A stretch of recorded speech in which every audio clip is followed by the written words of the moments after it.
افغان رجیم کے اشتعال انگیزی شہری آبادی کو نشانہ بنا دیا۔ باجوڑ میں سرحد پار سے حملہ، 4 بھائی شہید، 5 سالہ بچہ شدید زخمی۔ وزیر اطلاعات کے مطابق افغان طالبان نے جان بوجھ کر سرحد پار توپ خانے سے شہری آبادی کو نشانہ بنایا۔ افغان طالبان کی جانب سے ایک گھر کو نشانہ بنایا گیا۔ چاروں شہداء ساجد، ایاز، ریاض اور معاذ بھائی تھے۔ شہری آبادی کو نشانہ بنانا عالمی قوانین، بنیادی انسانی اقدار کی خلاف ورزی ہے۔ مقامی افراد نے افغان طالبان رجیم کے دہشت گردانہ اقدام کی شدید مذمت اور غم و غصے کا اظہار کیا۔ افغان طالبان رجیم معصوم شہریوں کو جان بوجھ کر نشانہ بنا رہی ہے۔ غضب للحق کی مؤثر کارروائیوں کے باعث افغان طالبان اور دہشت گرد شدید دباؤ اور مایوسی کا شکار ہیں۔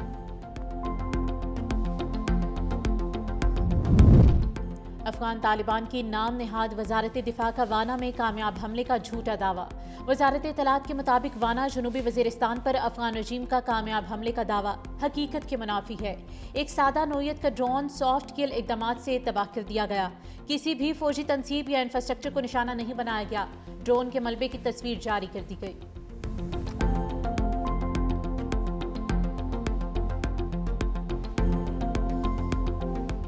آپریشن غضب للحق نے افغان طالبان رجیم کے بخیے ڈھیر دیے۔ پاک فوج کی کارروائیاں، افغان رجیم کے 684 کارندے ہلاک۔ وزیر اطلاعات عطا اللہ طارق کہتے ہیں کہ دشمنوں کی 252 چیک پوسٹیں تباہ کی گئیں، 144 پر قبضہ کر لیا گیا، جبکہ 299 ٹینک، 72 بند گاڑیاں اور توپ خانے بھی تباہ۔ افغانستان میں 73 مقامات کو فضائی کارروائی سے نشانہ بنایا۔ پاک افواج کے افغانستان میں کامیاب فضائی حملے کی ویڈیو جاری۔ سیکیورٹی ذرائع کے مطابق حملوں میں پاک افواج نے قندھار میں ٹیکنیکل سپورٹ انفراسٹرکچر اور اکوپمنٹ سٹوریج کو مؤثر انداز میں تباہ کیا۔ وزیر اطلاعات نے واضح کر دیا کہ افغان حکام اور میڈیا کی جانب سے سول آبادی کو نشانہ بنانے کا دعویٰ جھوٹا ہے۔ پاکستان نے صرف دہشت گردی کی معاون تنصیبات اور کیمپوں کو نشانہ بنایا۔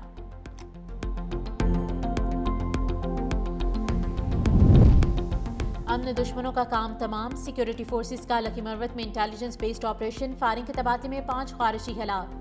ایس پی آر کے مطابق ہلاک خارجی بھارتی سرپرستی میں دہشت گردی میں ملوث تھے۔ قبضے سے اسلحہ، گولہ بارود برآمد۔ علاقے سے ممکنہ دہشت گردوں کے خاتمے کے لیے کلیئرنس آپریشن۔ صدر مملکت آصف علی زرداری کا سیکیورٹی فورسز کو خراج تحسین، کہا دہشت گرد بھارت کی پشت پناہی میں مذموم کوششوں میں مصروف ہیں، قوم اپنی بہادر سیکیورٹی فورسز کے ساتھ کھڑی ہے۔ وزیر اعظم شہباز شریف نے کہا کہ عزم استحکام وین کے تحت سیکیورٹی فورسز دہشت گردی کے خلاف بڑی کامیابیاں حاصل کر رہی ہیں، ملک بھر سے ہر قسم کی دہشت گردی کے مکمل خاتمے کے لیے پرعزم ہیں۔ ایران کے ہائی سپیڈ میزائل صہیونی ریاست پر قہر بن کر ٹوٹ پڑے۔ اسرائیل کے متعدد شہر دھماکے سے گونج اٹھے۔ صہیونی دارالحکومت تل ابیب میں عمارتیں اور گاڑیاں تباہ، 100 سے زائد اسرائیلی زخمی۔ اسرائیلی فوج کے شہر کے 6 مقامات کو نشانہ بنانے کی تصدیق۔ حملوں میں فوجی انفراسٹرکچر متاثر، گاڑیاں جل کر خاکستر، سڑکوں پر گڑے پڑ گئے۔ حیفا اور ہولون میں بھی ایرانی میزائلز نے تباہی مچا دی۔ اسرائیلی پولیس ہیڈ کوارٹر اور سیٹلائٹ کمیونیکیشن مرکز تباہ۔ ایران کے آپریشن وعد صادق 4 کے تحت حملوں کی 54ویں لہر، پہلی بار تیز رفتار سجیل میزائل کا استعمال۔ پاسداران انقلاب کے مطابق اسرائیل میں اہم فوجی اور انتظامی مراکز کو نشانہ بنایا گیا۔ کارروائی میں 2 ٹن وزنی وار ہیڈ والے قرم شہر، خیبر شکن، قدر اور عماد میزائل استعمال کیے گئے۔ ایرانی میزائل سے تل ابیب میں امریکی قونصل جنرل کی رہائش گاہ کو نقصان۔ اسرائیلی میڈیا نے عمارت کے اندرونی حصے کی تصویر جاری کر دی۔ اسرائیل کو حملے روکنے والے انٹرسیپٹرز کی کمی، اسرائیلی حکام نے امریکہ کو آگاہ کر دیا۔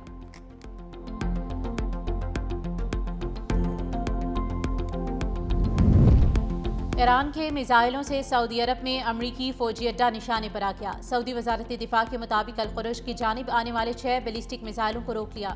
کویت کے بین الاقوامی ہوائی اڈے پر ڈرون حملے سے ریڈار سسٹم کو نقصان۔ سعودی عرب کا 10 اور کویت کا 5 ڈرونز تباہ کرنے کا دعویٰ۔ ایران کے UAE میں بھی امریکی اڈوں پر حملے، الزفرہ، فجیرہ اور جعفر میں امریکی بیسز کو نشانہ بنایا۔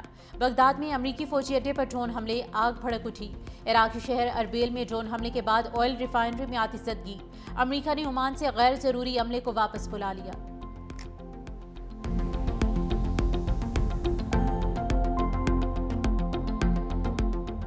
امریکہ اور اسرائیل کی ایران کی شہری آبادی پر بمباری، دارالحکومت تہران دھماکوں سے گونج اٹھا۔ اسپیس ریسرچ سینٹر کی عمارت پر حملے سے آگ لگ گئی۔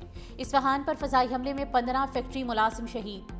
جنگ میں شہید ایرانیوں کی تعداد 1450 سے تجاوز کر گئی۔ ایران کے آذربائیجان صوبے میں اسرائیل کے لیے جاسوسی پر 20 افراد گرفتار۔ حملوں سے اب تک 43,000 عمارتیں تباہ ہو چکی۔ تہران میں 10,000 عمارتوں کو نشانہ بنایا گیا، 43 ایمرجنسی طبی مراکز، کھڑی 32 ایمبولینسیں اور 120 اسکول شامل۔ اسرائیل کے جنوبی لبنان میں وحشیانہ بمباری، بچے سمیت 14 شہری شہید، 7 افراد زخمی۔ اسرائیلی حملوں سے لبنان میں 850 افراد شہید، 2000 سے زائد زخمی۔ امریکہ نے طیارہ حادثے میں ہلاک ہونے والے 6 فوجیوں کی شناخت ظاہر کر دی۔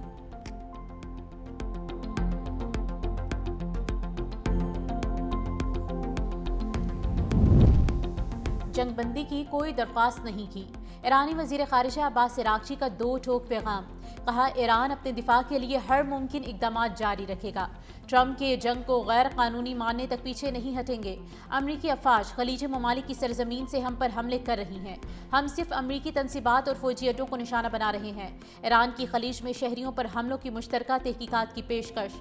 ایرانی وزیر خارجہ عباس عراقچی کہتے ہیں کہ ایران کے حملے غاصب فوجی اڈوں تک محدود ہیں، ایرانی حملوں کو دوسرے ممالک پر حملہ نہ سمجھا جائے، عالمی برادری ذمہ دارانہ رویہ اپنائے۔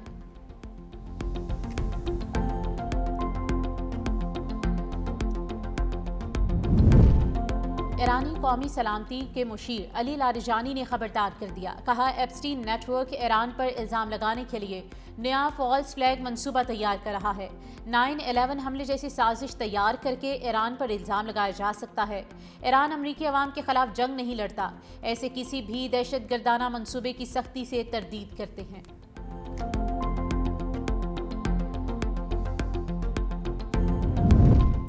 پاسدارانہ انقلاب کی اسرائیلی وزیر اعظم کو وارننگ، کہا اگر نیتن یاہو اب تک زندہ ہے تو تعاقب کریں گے، قتل یا فرار اسرائیل میں بحران کو ظاہر کرتا ہے، صہیونیوں کے قدم اکھڑ رہے ہیں، اسرائیل میں نہ رکنے والی ایمبولینس کی آوازیں ہماری کامیابی کی عکاس ہیں۔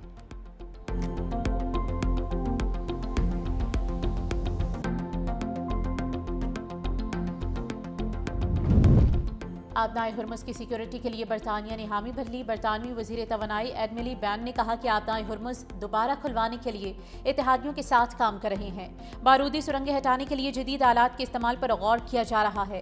آبنائے ہرمز کا کھلنا عالمی مفاد میں ہے، مستقل بحالی کا بہترین حل جنگ بندی ہے، جنگ کس کے مفاد میں نہیں، اسے زیادہ طویل نہیں ہونا چاہیے۔ چینی سفارتخانے کے ترجمان کا کہنا ہے کہ چین فوری جنگ بندی کا مطالبہ کرتا ہے، توانائی کی مسلسل فراہمی سب کی ذمہ داری ہے۔ فرانس کا کہنا ہے کہ طیارہ بردار جہاز مشرقی بحیرہ روم میں ہے۔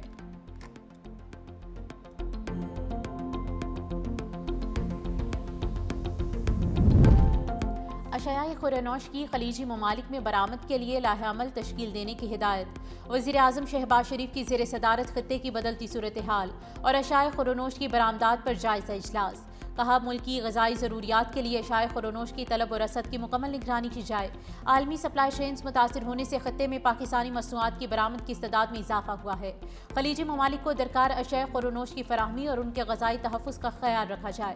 وزیر اعظم کی اشیاء خورنوش کی برآمد پر کمیٹی تشکیل دینے کی ہدایت۔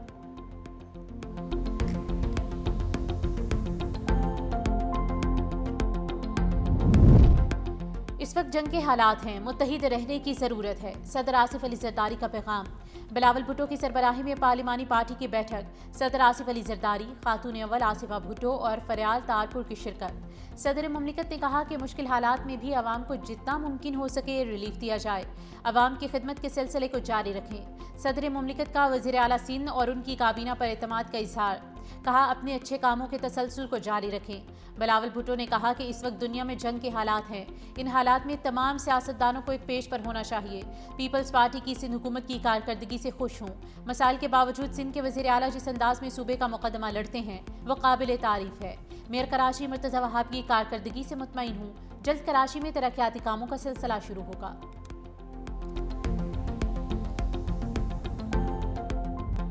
مہنگائی کا نان سٹاپ حملہ، پیٹرولیم مصنوعات کی قیمتیں پھر بڑھ گئیں۔ لائٹ ڈیزل کی قیمت میں فی لیٹر 67 روپے 42 کا اضافہ، نئی قیمت 235 روپے 1 پیسے سے بڑھ کر 302 روپے 52 پیسے مقرر۔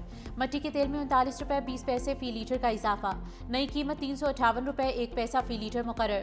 جیٹ فیول فی لیٹر 45 روپے 73 پیسے مہنگا، قیمت بڑھ کر 388 روپے 1 پیسہ فی لیٹر مقرر۔ ملک بھر میں جہازوں کے کرائے میں بڑے اضافے کا خدشہ، وفاقی حکومت کا پیٹرول اور ڈیزل پر پیٹرولیم لیوی برقرار رکھنے کا فیصلہ۔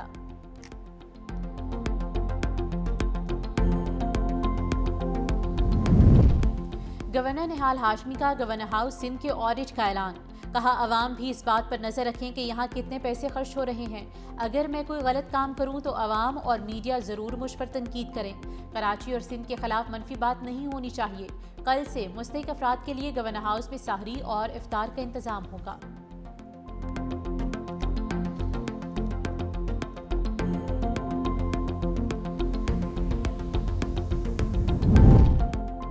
مارچ میں برستے بادلوں کا مارچ، عوام کی عید بھی ٹھنڈی گزرے گی۔ اسلام آباد سمیت پنجاب کے کئی شہروں میں گرج برس، اسلام آباد کے مختلف علاقوں میں تیز بارش سے آتی گرمی کو بریک لگ گئی۔ راولپنڈی میں گرج چمک کے ساتھ طوفانی بارش، متعدد مقامات پر بجلی کے تار اور درخت گر گئے۔ سید پور گاؤں میں 15 ملی میٹر بارش ریکارڈ۔ لاہور میں شالیمار ٹاؤن، ماں روڈ، فیروز پور روڈ، سمن آباد میں بارش۔ گلشن راوی، مزنگ، سبززار، اوان ٹاؤن، کریم بلاک میں رمجھم۔ درجہ حرارت میں کمی، موسم خوشگوار۔ اٹک، ننکانہ، شیخوپورہ، ملتان اور لیا میں بادل برسے۔ کوہاٹ اور گرد و نواح میں بارش، ٹھنڈی ہوائیں چلنے سے موسم خوشگوار۔ سوابی اور گرد و نواح میں ہلکی بارش۔ مظفر آباد، آزاد کشمیر کے بیشتر علاقوں میں وقفے وقفے سے بارش کا سلسلہ جاری۔